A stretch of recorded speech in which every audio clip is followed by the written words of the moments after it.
We had Chuck the other night chanting street meat. He's looking forward to getting some of those vendors in the city.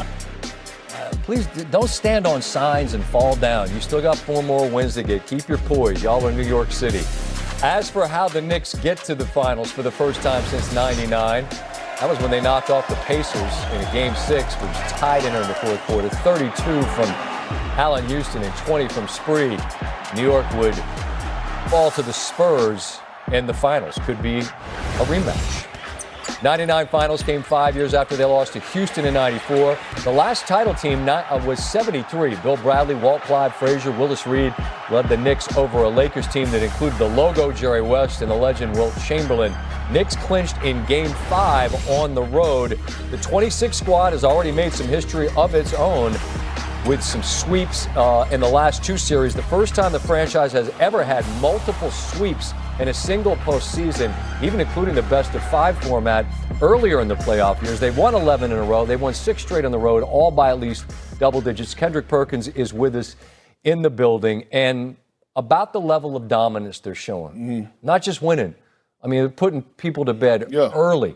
What are they showing, and is it changing your perception of who they are this postseason? Well, they're showing me that they're a team that's together, and they have the it factor, Scott. And to all the people out there in the world that's thinking that, hey, out of OKC and the Spurs is going to be one of the teams that's going to win an NBA championship, they're lying, and the truth is nowhere near. Because the Knicks have a legit shot at winning the NBA championship.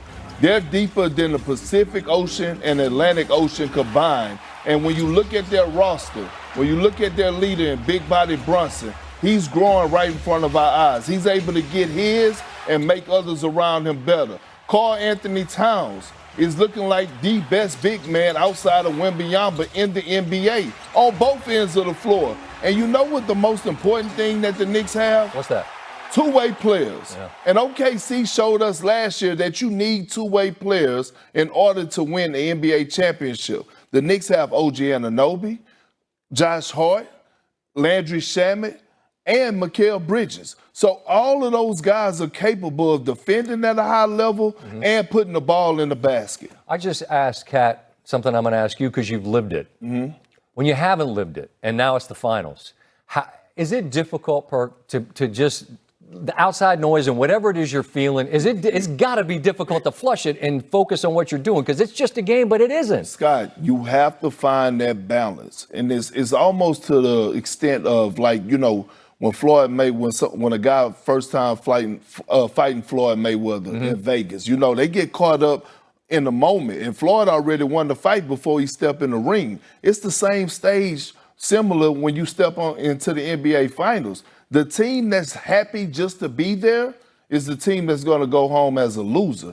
But if you go there, you find that balance beforehand to come in and say, you know what? Okay, we soak it in media day. Let's get in between these lines, and all of a sudden it becomes basketball again, and you stay true to who you are and continue to win the game between the lines, then you'll be fine. I wouldn't ask Kat this because no disrespect, but he never could be honest. If I say, has your opinion of yourselves changed? Has your belief grown? What's he going to say? Yeah, we didn't think we could before we played Atlanta, but now we do. But I have to think, when you play at this high a level for a month and a half in the playoffs, you have to view yourselves differently. Do you think that that's something that's happening in New York right now? Absolutely. And what happened is that we saw growth in that Atlanta series. We saw guys find themselves and guess what? Lose themselves in the team.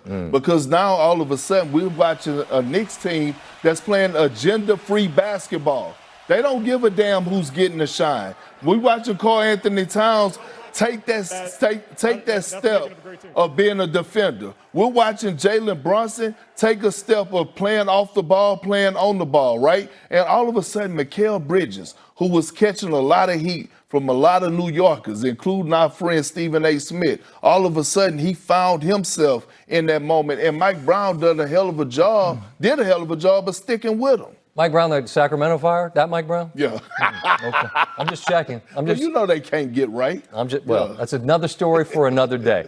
Maybe Philly was worn out from the Boston series. Maybe Cleveland was worn out from the Detroit series and the first series with, Orlando played Detroit. Who did they play? Toronto. It feels like 3 years we were in the playoffs. Maybe that was it. Or maybe New York's just playing it at this level right now.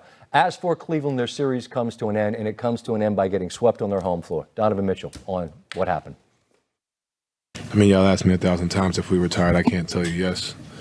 But, I mean, we did this to ourselves, and that's not an excuse. They're a hungry team. They beat us, swept us.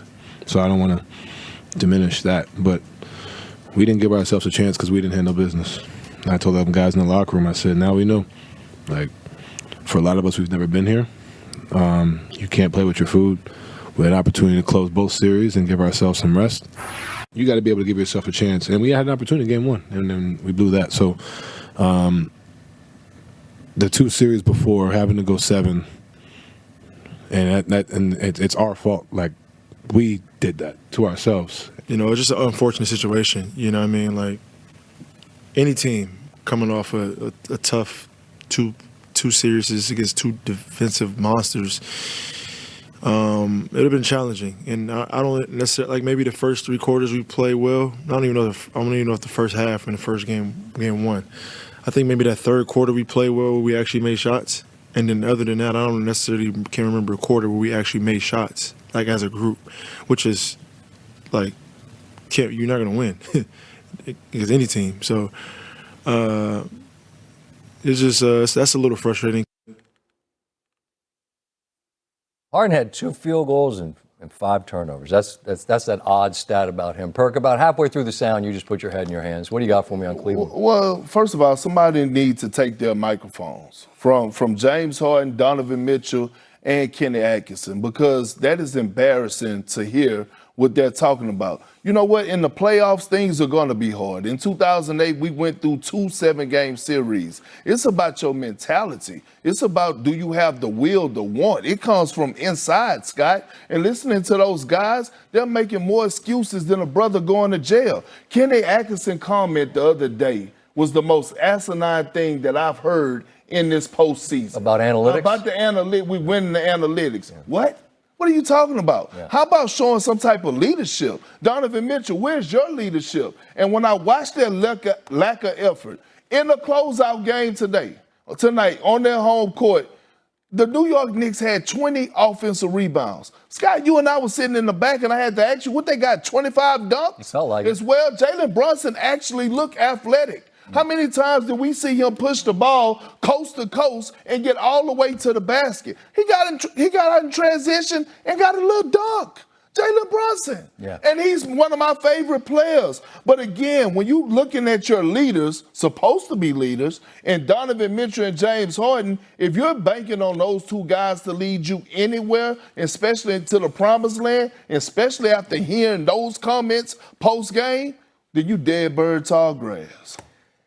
Interesting offseason. They're going to see what direction they choose to go. We'll talk to Brian Windhorst about that a little later. Perk, we'll see you in New York when we take our show up there for the finals. I'll be there, Scott. We look forward to that always. We appreciate you taking the effort to come to D.C. We'll have plenty more. I mentioned